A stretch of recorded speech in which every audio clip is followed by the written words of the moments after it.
Assalamualaikum warahmatullahi wabarakatuh.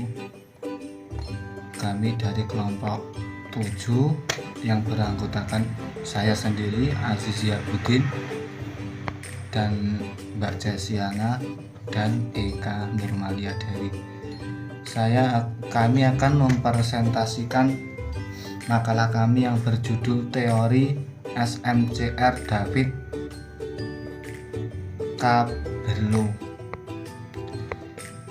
Langsung saja mari kita lihat PPT-nya.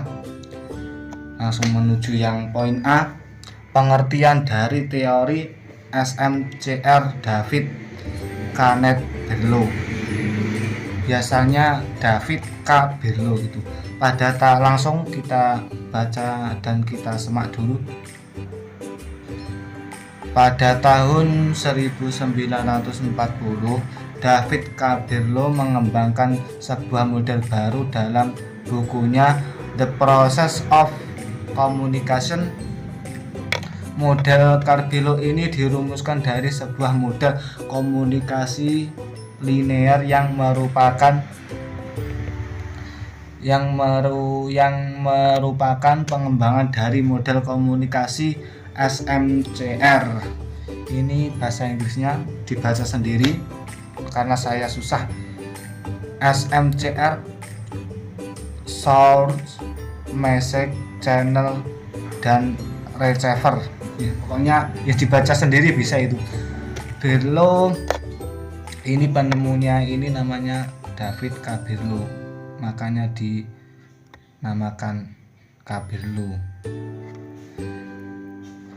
Caberlo menyatakan bahwa pemaknaan ada pada manusia bukan kata-kata. Dengan kata lain, pemaknaan dari sebuah pesan ada pada gerak tubuh para komunikan, bukan pada pesan itu sendiri.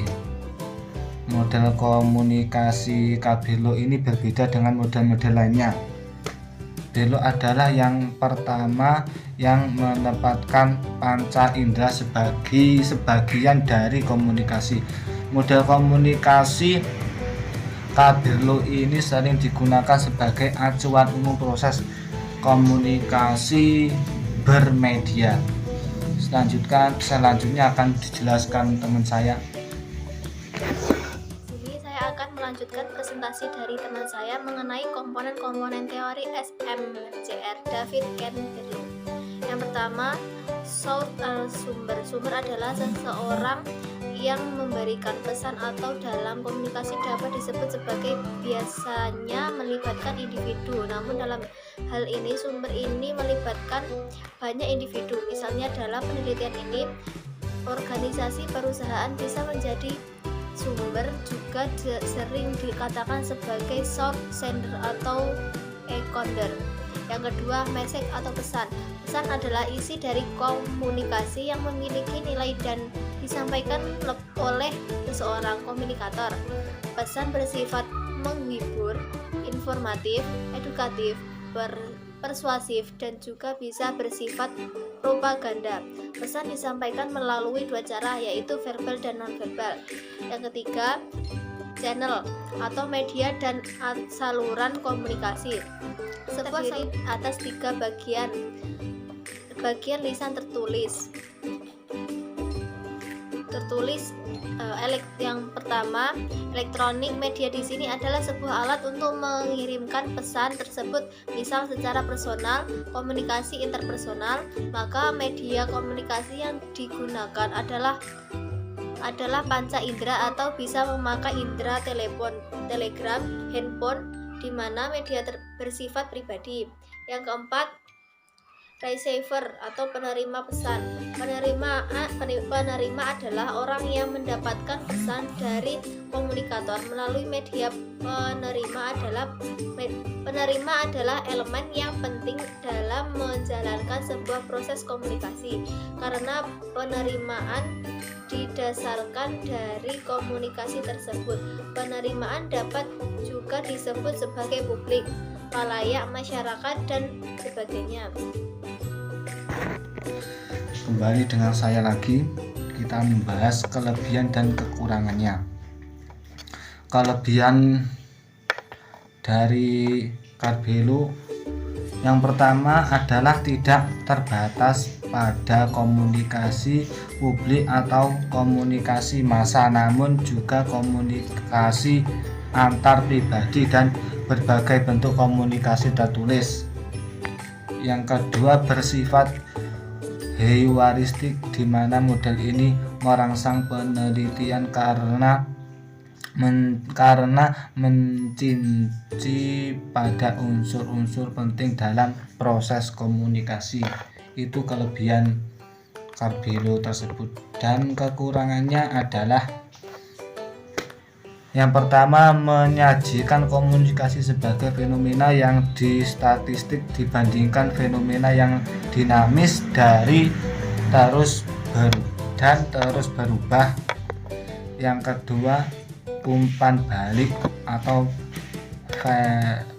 feedback yang diterima membicara dari halayak tidak dimasukkan dalam model grafik. Yang terakhir, komunikasi nonverbal tidak dianggap penting dalam memengaruhi orang lain. Dan selanjutnya lagi dijelaskan teman saya lagi. Saya Eka Nurmali Dewi akan melanjutkan penjelasan dari Mbak Jessi. Poin keempat yaitu penerapan teori SMCR David Canberlo. Teori SMCR David Canberlo merupakan salah satu dari teori komunikasi pendidikan. Secara umum, teori komunikasi pendidikan dapat diterapkan dalam 5 poin berikut ini. Yang pertama, penerapan teori komunikasi dalam pendidikan dan pembelajaran akan memberikan pengetahuan dan keterampilan dalam berkomunikasi efektif kepada pendidik dan peserta didik untuk diterapkan dalam setiap kegiatan pembelajaran.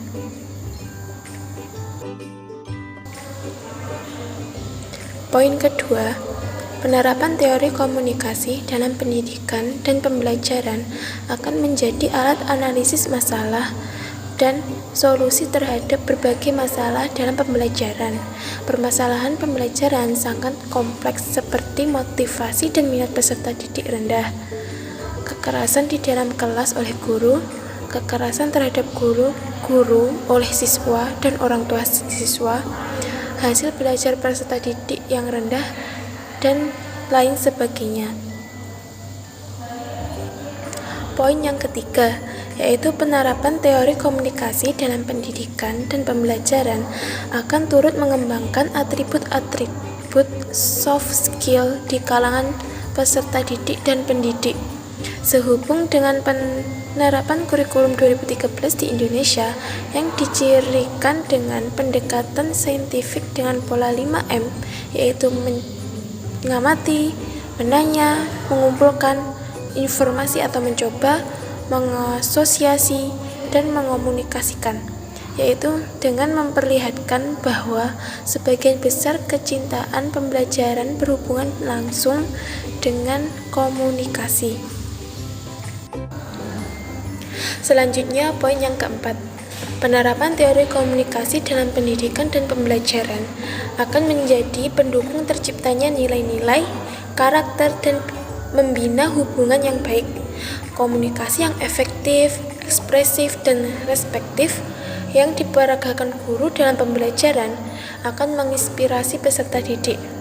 Yang kelima, yaitu penerapan teori komunikasi dalam praktik pendidikan dan pembelajaran akan membantu pendidik dan peserta didik untuk mencapai tujuan pribadi, prestasi, dan juga karir. Disadari atau tidak, keterampilan berkomunikasi saat ini menjadi persyaratan tidak langsung dalam setiap kegiatan yang bersifat perlombaan maupun kompetisi. Sekian presentasi dari kelompok 9. Apabila ada salah kata, mohon dimaafkan. Wassalamualaikum warahmatullahi wabarakatuh.